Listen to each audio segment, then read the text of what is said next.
So YouTube, this was us back again for another video. Today we got one by New Rockstars, EA Boss. We have Moon Knight episode 5, breakdown, Easter eggs, and details you missed. Now, given that this is the second to last episode for this series, you know what I'm saying? This limited series last time I checked, which means there isn't confirmed or I don't think they're aiming for a second season. To my knowledge, of course that may change.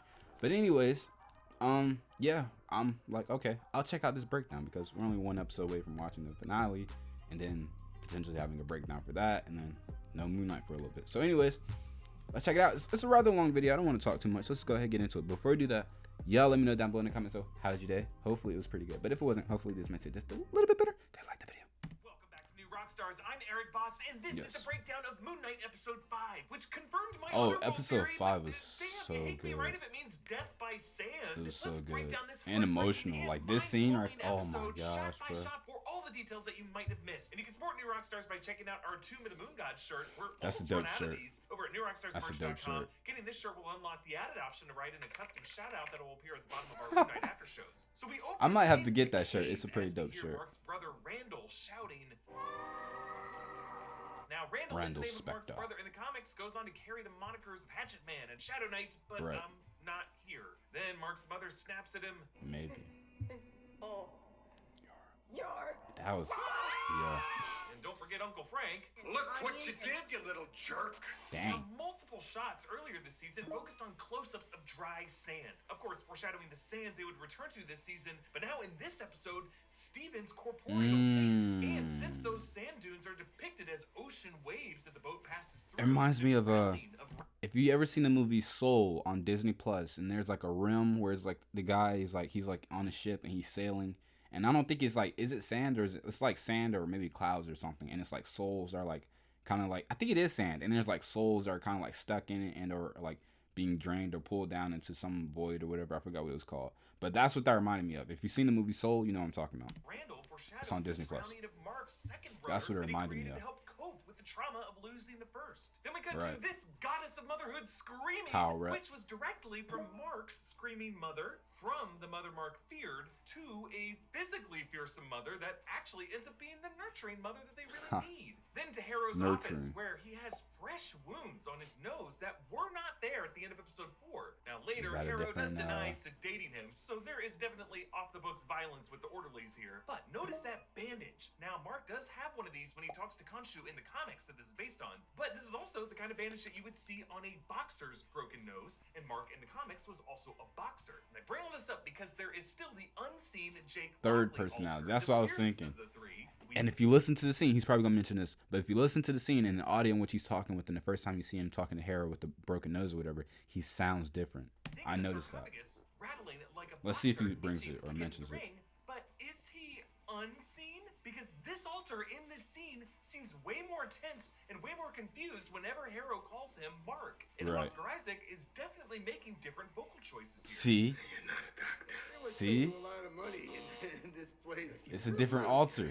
He must pay you a lot of money in this place. That's Jake. Sorry. Look, I think this it's Jake. episode started from the low angle point of view of that mom just before she was going to hit him, which might mean that in addition to creating the altar of Stephen Grant on that day, they also might have created the altar of Jake Lockley in that moment to actually take the abuse, which might have led to Jake's extreme violence. So in total, Jake punches Stephen to think he had a loving mom, and Mark to live with the guilt of it all. So within these aboard this ship, that's Mark's crazy. Organizing I like that also theory. created It's good. This inner office to represent his self-doubt. So it may be Jake in here, and either way, Jake is left in this psych ward, meaning he still has a chance to reconnect with Khonshu to rescue the others. Then again, in the next scene, Mark retains what Harrow said about organizing principles, so it's not totally clear. Hey, by the way, New Rockstars is launching a new daily live stream starting Monday called The Break Room, where those yuckos down at New Rockstars HQ are gonna react to these boss hot takes while interacting with you live. Keep an eye out for it. It's gonna be fun. Harrow says,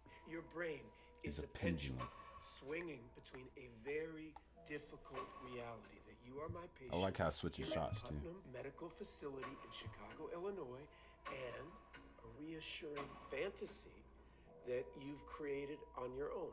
yes, again, the image of the brain swinging like a pendulum, sense, nonsense. parallels the scales of justice and the way Harrow's staff and the lanterns swing back and good forth. point. Also, Putnam Psychiatric Hospital is a facility in the Jeff Lemire comics where Mark's father Elias interns him after Mark witnessed a Nazi serial killer posing as a rabbi, witnessing this murder being the traumatic event that causes DID. So as hard as it was to watch child abuse in this episode, definitely not as dark as that would have been. A clock appears on the back wall, just like the one in the rec room. Hands also made of Khonshu's staff shape with a crescent moon tip. And like that one, this clock also does not actually move, but the ticking is still going. And is now actually grown louder so that each tick edits the shot to a new frame. Yeah, that was cool. I was thinking it was a pendulum thing, but I guess it makes sense. My favorite set detail about this is that this set in the office is the same one, set from Harrow's compound in episode 2, painted over white. And back in that moment, Steven said to Layla, "Oh my god, I'm going to die on Evil Magician's Man Cave." Yes, cave. I think they reused that set and that same fear of death and the cave trigger to decorate this representation of the altar sphere within the Duat. Now, by the way, I love all the visual details that went into Tuaret. Her ears constantly wiggling, especially when she's a little nervous. Her blue fingernail polish, which is the same color as the paint on her chest scarab. And then this is awesome. In the corner mirror that is always behind her, the VFX artist always added her reflection, even showing her back when she turns. That's good. Such great attention to detail. Yeah, that's really good attention to detail right there. Which is a nod to that rift between gods and man when humans stopped believing in the Egyptian gods, and so naturally fewer people's souls over the millennia would see their afterlife as this Egyptian duat. In addition to the fun animation, I just love the characterization of this hippopotamus. Yeah, she had a cool, funny personality. Oh, hold up, I'm gonna have to look her up for research purposes. I was joking. Okay, here we go.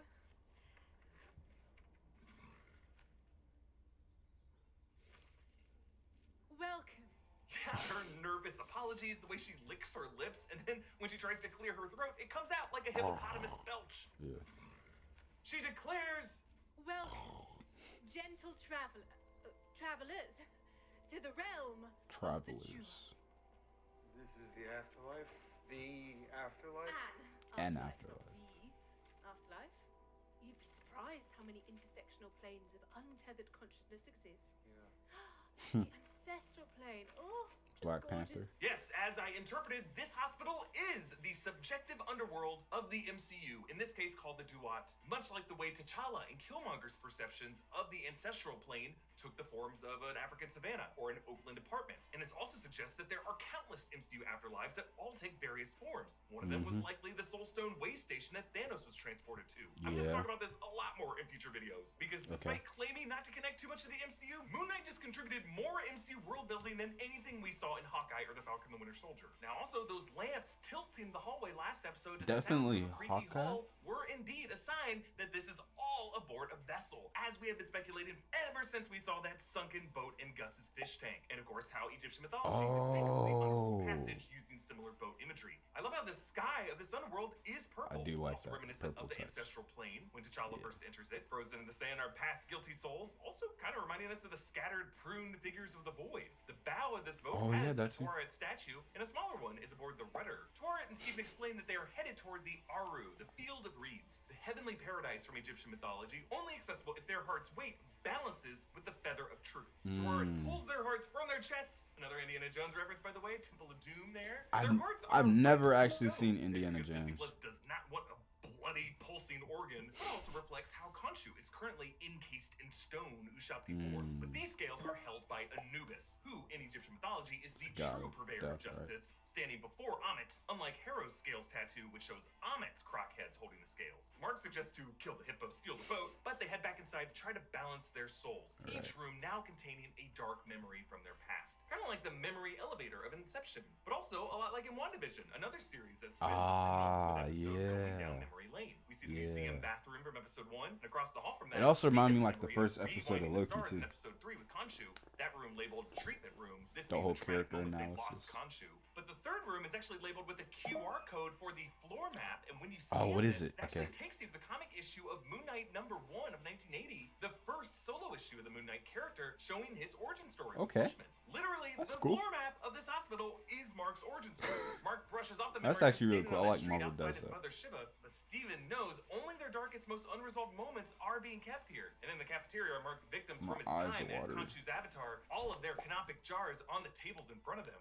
They were criminals, murderers, predators, the worst of the worst. Yeah, thankfully He's like the camera Punisher. is not on Mark when he says predators, because Or, I'm not Ghost want to be Rider. the actor labeled predator in this episode, or ever. But also among these victims is Randall, whom Mark does still feel guilt for killing. It's interesting how Randall is able to move around, meaning that, Yeah, that was all weird. of these other corpses are also mobile. It's just creepy to think how they're all just sitting here listening, waiting to make their move. Thank you to BetterHelp for sponsoring this video. Let's talk about your mental health and therapy. We get Yes, mental health is very, very important, and you all should definitely make sure to take care of your mental health. Just because it's going to better your life and better the people around you. You know what I'm saying? So Rockstars, definitely pay click attention the to link that. in the description. That's BETTERHELP.com/New New Rockstars Rockstars. for 10% off your first month. Steven follows Roro to the memory of the barbecue with her mother Wendy and their father Elias. Come check out my drawing. The goldfish with the one fin, yeah. Be nice to your little brother. Yeah, I love the blocking with Oscar Isaac and Carlos Sanchez, who plays the young Mark. Incredible performances from both of them this episode, as Oh, they yes. both turn to look back at the mom and then back at their brother, synced. Randall's drawing of the fish, of course, reflects Gus's Nemo fin, in Right. the way poor Randall will end up unable to swim, similar to how Gus perished outside of Steven's memory, as Steven woke up to him just replaced. Young Mark says, Later, skaters. Let's Bye, get this. crocodile. showing the origin of Yeah. Steven's sign-off with his mom. He always said that to her, but never heard her loving response. And Right. of course sets up Mark's showdown with the croc mouth of Ammit. Mark and Randall venture Ah. into a cave, and Steven follows, stepping on Khonshu-looking bird bones. That could explain why Khonshu takes a skeletal form in Mark's eyes, when in Egyptology, Khonshu has a living bird head. The brothers Okay. say, I'll be Russer, though. Can you hear that, Dr. Grant? I sure do, Russell. So, Sounds dude, to me Russell. like danger. yes, Rosser is the name of Dr. Grant's young sidekick, Tombbuster being a movie that these brothers must have watched together, and Roro Right. being his nickname probably came from Rosser. And him doing the British accent is likely what inspired Mark to start doing that voice to escape his mom. As Steven pushes into the flooding cave, the sounds I of like how Mark it got better, also too, when play you over switch the shots of personalities. Mark in the psych ward. But we never see the boys inside of the cave, and we never see young Mark escaping it. Yes, there are lots of rules about filming child actors in water. It's generally Really? not a safe thing to do, but you can Right. also interpret this metaphorically. Mark entered Plato's allegory of the cave and never came back out. He never reached true enlightenment. He just remained chained up in that cave, only able to perceive reality as deceptive shadows on the wall. But then Mark enters the memory of the Shiva for his brother. Now, a Shiva is a Jewish funeral service for a close family member, and I really Goes love on the for like a include the week or detail of the something, right? mirror being covered in this green sheet, because it's customary to cover mirrors in the Shiva household so that the mourners focus less on themselves and solely on the deceased. But this Oh. also reminds us of Mark's partially covered mirror in his hotel room at the end of episode 2, a shot that also prominently featured his Star of David Star of necklace. Mark tried to cover that mirror, but the sheet slid off. Throughout this series, his mirror reflection has been what's haunting him everywhere, now reflecting how he's truly unable to mourn. The staircase that Steven goes up has actually been seen in the closing credits to every episode, and now we know why. Birthday after birthday, it's a powerful representation of the torment that his mother put him through. We start with Elias and Mark blowing out the candles together, but framed behind them in the middle is that wet bar with the decanter of booze. Now Steven goes up again, but just finds himself back on that same floor. Right. Impossible to escape the cycle of abuse. And now on this birthday, the decanter is in Wendy's hand. Hey, pro tip, if someone is walking around with a glass of booze in one hand and the full bottle in the other, just waiting to refill it, there is a problem. And poor teenage Mark finally just has to leave this house. Actually, behind Mark in the scene is this poster showing someone falling down a hole, as this whole episode shows Mark and Steven descending deeper and deeper into memory. Mark and Steven tumble onto the dig site incident. Turns Yeah. out going AWOL in a fugue state gets you discharged from the military. Bushman. Didn't have a ton of options after that, so I went work for hire for my old CO, Bushman. Yes, referring to Raoul Bushman, Mark's mercenary partner in the comics turned villain, responsible for the death of Marlene's archaeologist father, or in this case, Layla's father. Mark recounts how he tried to help this dig team escape, but ended up getting shot himself and had to crawl into the tomb of Khonshu. Now notice how the moon overhead is now in its waning crescent phase. The crescent shape meaning Khonshu's power is rising. We can also see this same phase of the lunar cycle in In the the episode credits. 5 credits, Gotcha. which have been changing episode to episode. So Right. Mark nearly offs himself here. That As was we saw pretty Jake dark for try to do Marvel. earlier with that paperweight, Yeah. but Khonshu stops him. What a waste.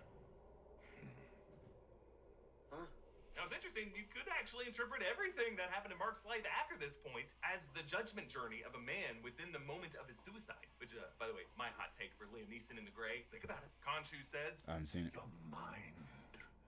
I feel it. Netflix, Amazon, and HBO Max. Whoa, is that a Simpsons character? What's her name for research purposes? Fractured. Broken. Most fascinating. You are a worthy candidate. Yeah, he kind of did in a way. During this time. He knew he was a little messed up Khonshu back didn't here. possess Mark in spite of his DID, but actually preys on him because of Yeah. it. And there's a really quick subtle shot here. As Mark first drifts closer to death, he looks up at the statue, and briefly we see Khonshu's actual hand and staff before that statue. Just a way of showing how Mark is already beginning to allow that deity into his heart. And Mark consents. Then rise. Right. Rise and live again. As my fist of vengeance. As my Moon Knight. Moon Knight. That was pretty First cool. and so far only time Moon Knight has been spoken on this show. Another Right. parallel to WandaVision episode 8, which ended with Agatha saying Wanda's superhero moniker Scarlet for the Witch. first time in the MCU. That makes you the Scarlet Witch. And I like how various colors flicker across Mark's face during this transformation, showing the supernatural power inhabiting his flesh, as well as giving him this cool suit. Back on the deck, baboons scatter. Now, baboons actually play an important role during the Duat process, carrying out Thoth's duties as the god of measurement as the heart is weighed on the scales. Baboons also guard the gate of the underworld. Tuaret says, Fear is spreading in the upper world. Unbalanced souls are being judged and condemned to the sands before their time. Oh, this is bad. This is evil. yes, souls plummet into the sand at an alarming rate, meaning Harrow must have freed Amit from her Right, that's what I was Shakti and is assuming. now wreaking havoc on the world. I cannot wait to see this judgment process upstairs, because Amit is depicted as a ferocious, croc-headed beast with the front half of a lion, the back half of a hippo. Tuaret and Khonshu are about 10 feet tall, but Right. could Amit be like a freaking bus-sized A monster kaiju? prancing through the streets of Cairo, eating anyone who smells evil? Or is Amit's judgment a remote process that opens up purple underworld portals beneath the feet of Right, rotten yeah. egg souls like Veruca Salt? Is that what that poster behind Teenage Mark was referring to? Ah, Whatever it is, it's kind of maybe. wild. They're able to convince Tuaret to steer them back toward Osiris's gate, and Steven snaps at Mark. If Layla dies, Say, no, that's I won't on do it. your head. It'll be all your This fault. is this is intense right here. Yeah. Oscar Steven accidentally Isaac. speaks Wendy's torment words, Such and a Mark good finds himself actor. back in Harrow's office. His face no longer injured, just even more evidence that the altar in the first scene of this episode Was was not Mark or Steven. Here, Harrow asks the core question of the series. Do you think you created Stephen to hide from all of the awful things you feel you've done in your life? Or do you think Stephen created Mark to punish the world for what your mother did to you? This really is the chicken or the egg argument of the series. Who created whom? How far back did this really go? Ultimately, I think we did start with Mark. I just like how this show casts just enough doubt on the reliability of his perception. And we return to the awful day. It begins with a close-up on the table as Mark swipes the action figures of Dr. Stephen Grant and Rosser. But really, would these, like the Toon Buster poster, truly exist as merch in the MCU for a little scene knockoff direct-to-VHS movie? Also, considering this is the same universe of actually real IP as Ned Flanders and The Simpsons, Finding Nemo, and both Avatars. Not to mention, on the other wall of this room is the movie poster for the 1977 Star Wars. I didn't pick that On Mark's up. side table are a pair of nunchucks and a wooden scale, showing how even in this memory, Mark and Steven's souls are still being judged. And behind Mark, on the other side of that room, is a Chicago Cubs Bears. banner, as well as Randall's fish drawing. And we clearly saw Randall finishing coloring in the fin as orange on the day of his death. And we see the moment that young Mark first creates the Stephen altar.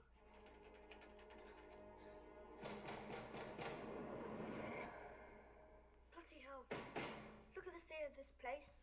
I like the mirror too in the Better sort back. it out before Mum sees it. And folks, according to clinical research, this is how DID manifests in patients. Often a traumatic childhood memory. In this case, we learned that it was Mark willing into existence an alter who did not have to have this abusive woman as his mother and might instead have a mother that actually loves him. Steven notices the Tomb Buster poster tagline, when danger is near, Stephen Grant has no fear. Also in that poster, you can see the split bust of the Aztec moon deity Coyolxauhqui now side-eyeing them. But the poster credits are filled with Easter eggs. Timely Atlas Studios Atlas, Timely Atlas being the original name of Marvel Comics. Right. Doug Perlin is a merging of the Moon Knight creators Doug Moench and Don Perlin. Melissa Russell is the wife of writer Jeremy Slater. Dylan Beck is the assistant production coordinator on the show. Wyatt and Dylan Curtis, probably related to producer Grant Curtis. Colleen Scherselowitz is the wife of Nick Pepin, whose own name cameoed back in episode 2. Carmel Benson is probably related to director Justin Benson. Amy Stewart is a partner to director Aaron Moorhead. Nor Iqbal Moldi is married to the writer Sabir Pirzada. And I assume the other names are just loved ones. That's pretty cool. Little, Wendy little detail. To abuse her son. But again, this must not have been Steven at the moment of the abuse, otherwise he would have remembered it. So he had to switch. I think that the altar present for all those beatings really could have been Jake. Steven returns to Harrow's office, receives Harrow's diploma. This thing just says graduate diploma in psychology, no university listed, no signature, only that he graduated in December 13, 2011. Yeah, it's a fake. Yeah, I was about to say, I didn't even notice that. So strange. Little haircut, little silly tash there. It's very silly tash there. Ned Flanders. Yeah, the visual totally tracks, but also Ned Flanders is known as Springfield's dogmatically faithful true believer, as Harrow is for Amit. Harrow arranges to call Steven's mum. Hey, Dylan. Yeah. Call my mum. Call Mrs. Grant, please. Yes, Dylan is the name of Steven's tour guide date. Now coming back here as a receptionist of this facility. But Steven doesn't want the call to go through because he knows that there will be no one at the other end of that call. Just as there wasn't for any of his calls. Just the dial tone. Now, no call was actually made here, of course. This was just Steven finally facing his own truth. At Wendy Spector Shiva, Mark stands outside in front of the Watterson Food and Liquor, nodded executive producer Trevor Watterson. Mark walks off and collapses, smacking his yarmulke, but then cradles it. This is such a tough scene, man. It was intense, man. I felt bad for him. You know, just shows you how good of an actor Oscar Isaac is, man. He's just top notch. Dang, I hate when I watched this trailer. If you haven't seen it, my reaction is probably somewhere, but you can check it out. It's a good trailer. This is such a good scene, though. Yes, this violent act makes him see his yarmulke as his brother, that he still feels guilt for harming. And for a second, it seems like he's looking directly into Steven's eyes, but he's actually reverting into his Steven altar. Hey, Mum. Hey, you alright?